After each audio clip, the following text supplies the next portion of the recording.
वक्फ संशोधन अधिनियम को लेकर सुप्रीम कोर्ट में दूसरे दिन की सुनवाई बुधवार को शुरू हुई। इस अहम सुनवाई में केंद्र सरकार की ओर से सॉलिसिटर जनरल तुषार मेहता ने वक्फ कानून का पक्ष मजबूती से रखा। बता दें कि सरकार की ओर से कोर्ट को बताया गया कि वक्फ कानून में बदलाव को लेकर व्यापक स्तर पर चर्चा और परामर्श किया गया है। तुषार मेहता ने स्पष्ट किया कि याचिकाकर्ता पूरे मुस्लिम समुदाय का प्रतिनिधित्व नहीं करते हैं। उन्होंने बताया कि इस विषय पर कम से कम 97 लाख से अधिक लोगों के सुझाव प्राप्त हुए हैं। बता दें कि और कई स्तरों पर मीटिंग्स आयोजित की गई हैं जिनमें इन संशोधनों पर विस्तार से चर्चा हुई। एसजे ने बताया कि 25 वक्फ बोर्डों से राय ली गई है, जिनमें से कई ने खुद आकर अपनी बातें रखी। इसके अलावा राज्य सरकारों से भी सलाह मशविरा किया गया। तुषार मेहता ने बताया कि संशोधन के हर क्लॉज पर विस्तार से विचार विमर्श हुआ है। कुछ सुझावों को स्वीकार किया गया है जबकि कुछ को नहीं माना गया है।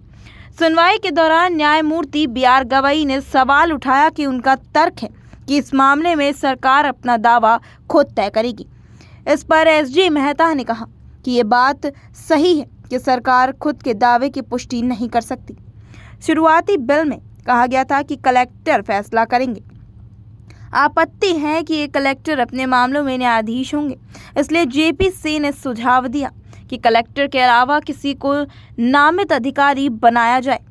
उन्होंने स्पष्ट किया कि राजस्व अधिकारी केवल रिकॉर्ड के लिए निर्णय लेते हैं, टाइटल का अंतिम निर्धारण नहीं करते।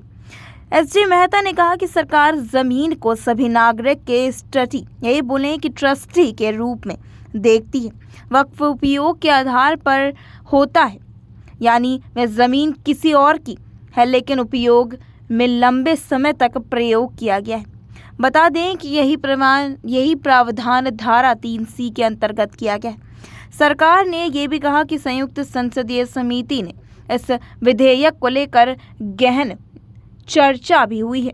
तुषार मेहता ने कोर्ट को भरोसा दिलाया कि याचिकाकर्ताओं द्वारा उठाए गए हर बिंदु का जवाब बिंदुवार तरीके से दिया जाएगा। सरकार का रुख साफ है कि संशोधन केवल कुछ व्यक्तियों की राय पर आधारित नहीं, बल्कि संपूर्ण प्रक्रिया बहुपक्षीय विचार विमर्श के बाद पूरी तरीके से किया गया है। अब इस पूरे मुद्दे को लेकर आपकी क्या राय होगी?